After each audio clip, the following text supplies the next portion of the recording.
sur le sujet. On en parle aujourd'hui parce que la guerre des étoiles, la guerre de l'espace, en fait, a commencé. Elle a commencé il y a quelques années, mais là maintenant, on en voit des traductions à travers cette guerre de la Russie contre l'Ukraine. Ce sont les Britanniques d'abord qui ont lancé une alerte comme quoi leurs satellites faisaient l'objet de brouillage de la part, évidemment, des Russes. Alors, il n'y a pas de preuve, ça se passe très très loin de chez nous, mais ces alertes-là, elles se multiplient, puisqu'il y a aussi une alerte allemande dans la bouche du ministre de la Défense, Boris Pistorius, qui annonce que les Russes peuvent bloquer, aveugler, manipuler ou perturber cinétiquement les satellites. En théorie, tout ça, ça ne devrait pas être possible, puisqu'il y a un traité qui a été signé en 1967 qui dit, je le résume, que dans l'espace, on ne peut pas se livrer à des actions militaires. Mais comment on se protège ? Est-ce qu'il y a des exercices qui sont menés, par exemple, pour essayer de se prémunir ? Effectivement, il y en a eu un très très récemment, pendant une semaine, entre le 5 et le 12 septembre, un exercice américano-britannique. En fait, un satellite américain, vous le voyez, en faisant des orbites pour se rapprocher d'un satellite britannique et vérifier que ce satellite était en ordre de marche,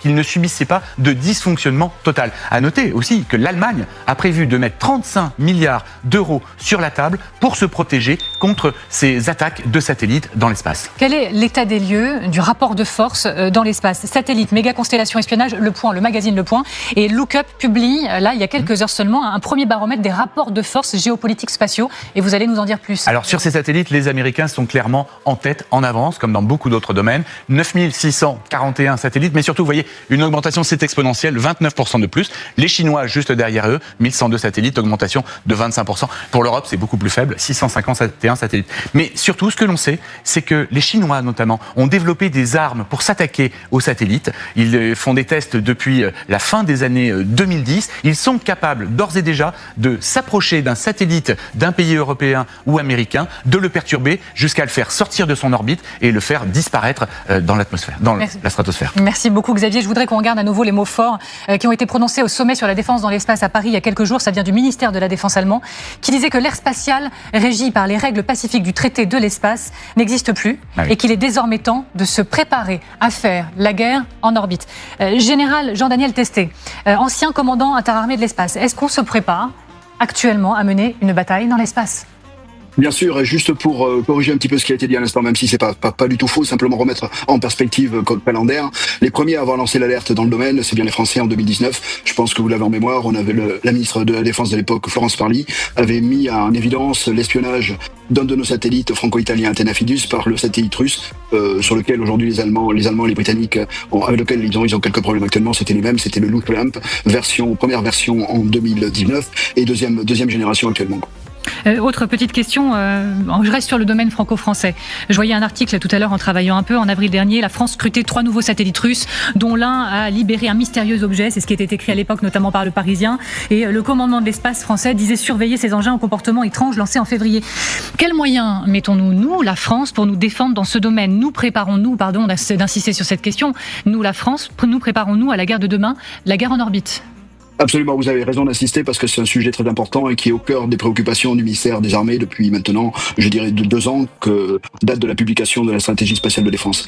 En fait, on s'y prépare on s'est doté de moyens. Alors, c'est un peu plus ancien parce que vous savez, les programmes prennent du temps. Donc, on a des radars de surveillance de l'espace qui sont aujourd'hui basés, qui appartiennent au ministère des Armées, qui sont basés sur le territoire français, qui surveillent toutes les orbites, enfin, en particulier les orbites basses. Nous avons aussi des prestataires de services.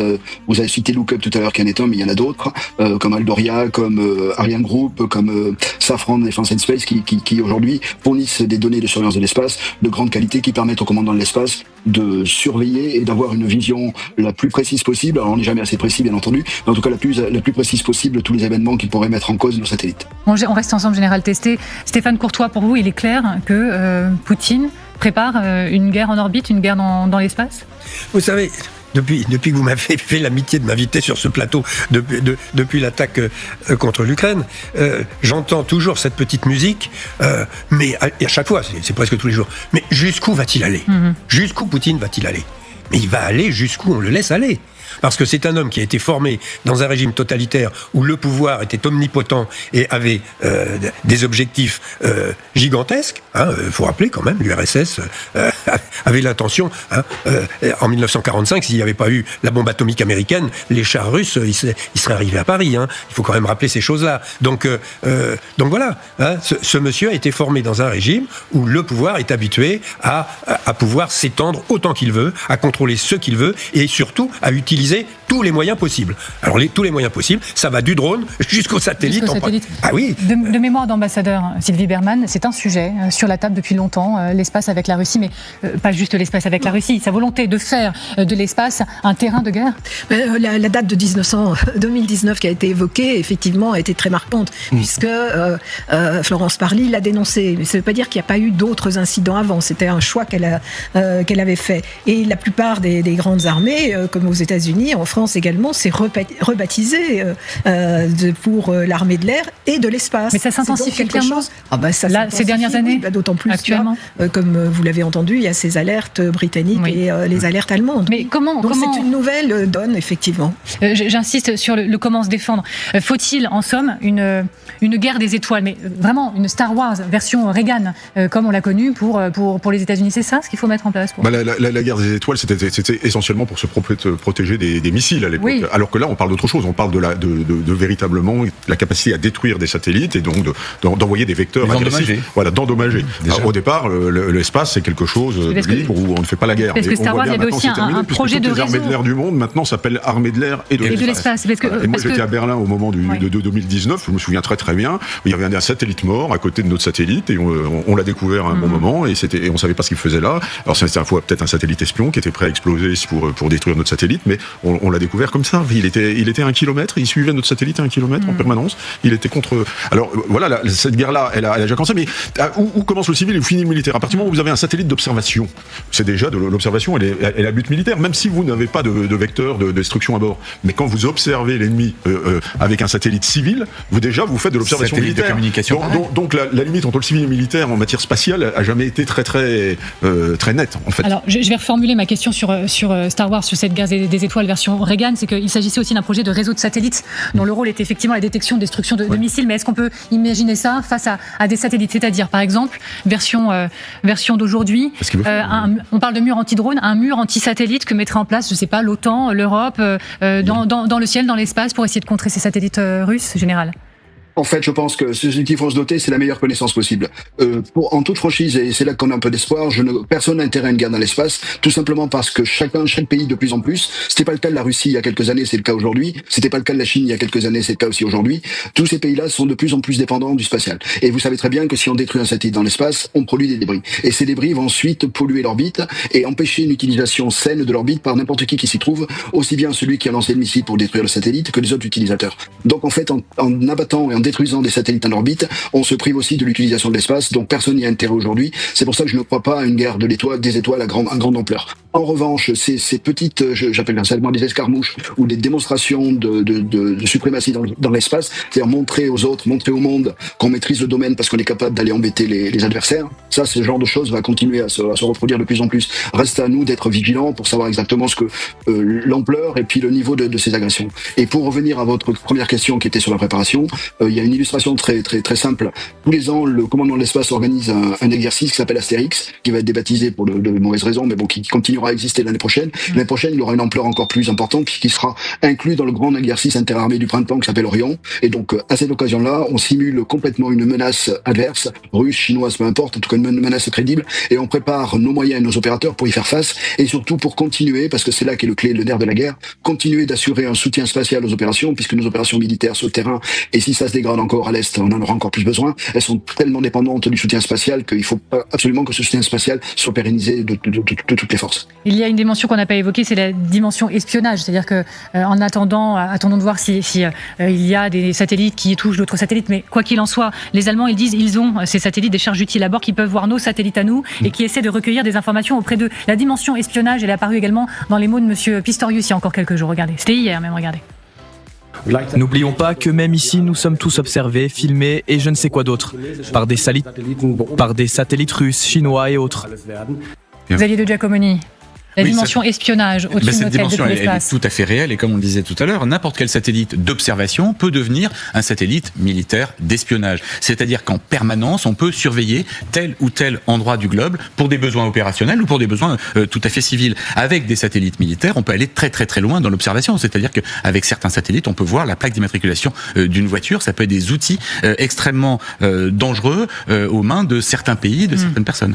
Vous êtes toujours devant le grand dossier. On vous parle dans cette émission des drones, on vous parle des missiles longue portée, on vous parle également du nucléaire. Le Royaume-Uni et les États-Unis ont tous deux averti que la Russie a développé la capacité d'envoyer des armes nucléaires, par exemple, dans l'espace. On continue d'en parler toujours avec Sylvie Berman, toujours avec Stéphane Courtois, toujours avec Xavier de Giacomoni, toujours avec le général Richoux, et nous sommes toujours avec le général Jean-Daniel Testé, président d'Agena Space, ancien commandant interarmé de l'espace. La nucléarisation de l'espace, on en est là, général ?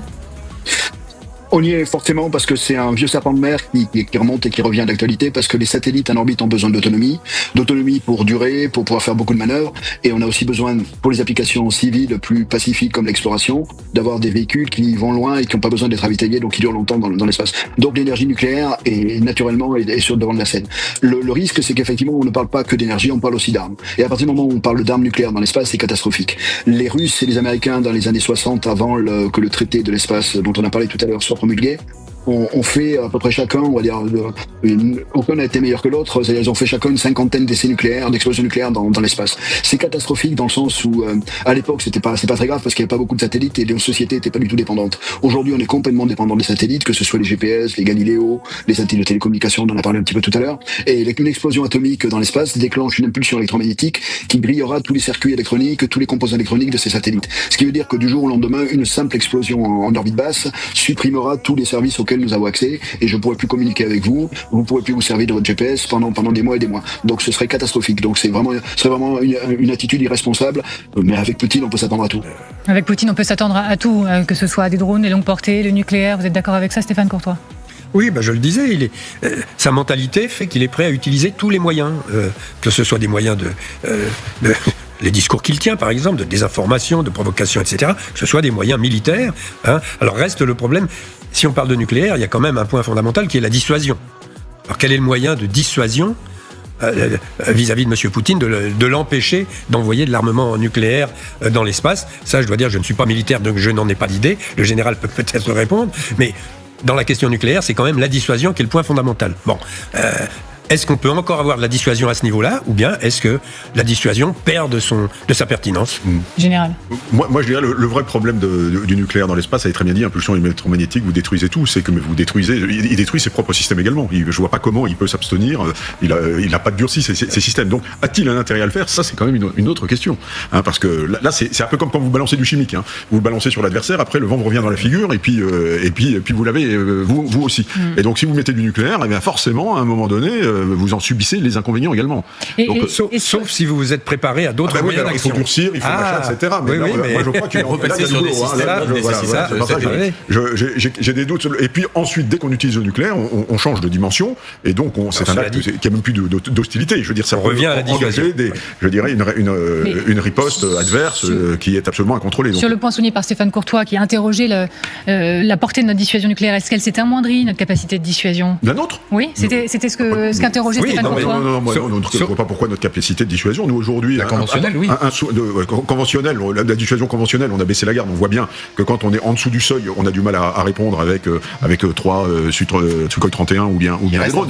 Mais en matière de nucléaire, je rappelle qu'un seul SNLE, c'est 1000 fois Hiroshima. Oui, bien sûr. On a de quoi raser au moins toute la Russie utile, c'est-à-dire les villes occidentales. Donc notre dissuasion reste aussi valable et dissuasive qu'elle ne l'était avant. Et ce n'est pas les déclarations du président de la République, d'ailleurs, vis-à-de l'Europe, qui changent quoi que ce soit, je crois pas. Non, pas du tout. Sylvie Berman. Mais je crois que c'est une problématique très différente de celle du nucléaire dans l'espace. Donc là, moi je sais pas, j'ai pas la compétence là-dessus. Ce qui me frappe quand même, c'est que ce soit les Chinois ou les Russes, jusque-là, on y est et on dit qu'il fallait que l'espace reste démilitarisé et que, en tout cas, il n'y ait pas de recours au nucléaire dans l'espace. Maintenant, bon, je ne sais pas ce qui est possible, mais c'est une problématique qui n'a rien à voir avec la destruction de nos villes pour laquelle, effectivement, la dissuasion jouerait. Général Testé, je vous voyais réagir. Vos téléspectateurs ne peuvent pas le voir, mais moi, je vous vois dans un petit écran. Je vous voyais réagir quand on interrogeait notre capacité de dissuasion, c'est ça ? Bien sûr. Oui, absolument. Je pense qu'il faut bien dissocier les deux, comme vient de le dire Sylvie Berkman, à très juste titre. Les deux sont complètement à dissocier. Et pour revenir à ce que disait le général Richoux, sur lequel je suis complètement d'accord aussi, c'est qu'en fait, c'est de l'autodissuasion. Il faut bien conscient, et je l'ai dit tout à l'heure, que si Poutine fait exploser une arme nucléaire dans l'espace, il détruit ses satellites autant que les nôtres. Reste à savoir maintenant, et là aussi la question a été posée, c'est peut-être quelque chose sur lequel il faut qu'on travaille, nous militaires. Reste à savoir à quel point, à quel niveau les satellites russes sont blindés contre ce genre parce que c'est possible de construire des cages de Faraday.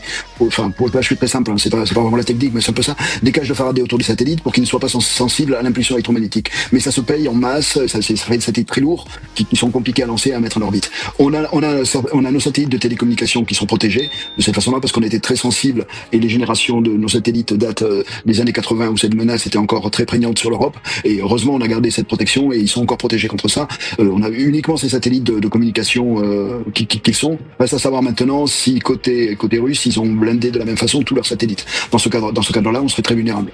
Xavier de Giacomoni, l'OTAN est-elle assez dissuasive en termes de nucléaire ? Regardez ce qu'on a interrogé en bas de l'écran.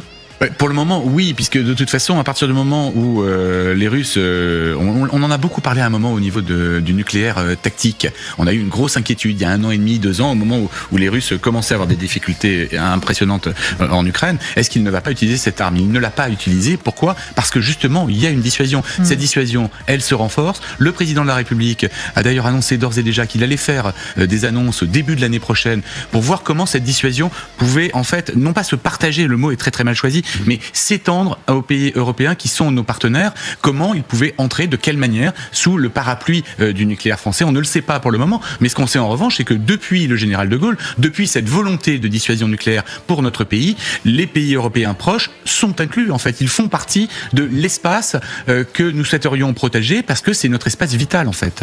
Stéphane Courtois. Oui, mais tout à l'heure, à propos de ce nucléaire dans l'espace, je pensais moins aux Russes qu'aux Chinois, moi. Parce que les Chinois, M. Xi Jinping a clairement annoncé qu'en 2049, centenaire de la révolution maoïste, la Chine serait la première puissance mondiale, etc. Et quand on voit l'effort technologique incroyable que font les Chinois, et en particulier dans l'espace, moi, c'est plutôt de ce côté-là que je m'interroge sur des possibilités de dissuasion, parce que la mentalité de ces dirigeants chinois est quand même extraordinairement inquiétante. Hein. Pour l'instant, ils font en partie reset. Voilà, bon. Hein, mais en attendant, bon, ils soutiennent Poutine sans aucun problème. Hein, ils soutiennent d'autres régimes et ils sapent. Le fond du problème, c'est quand même la défense, oui ou non, d'un espace démocratique dans le monde. C'est quand même ça le problème. Rien de nouveau depuis 1917. Sylvie Berman, ancienne ambassadrice de France en Chine également.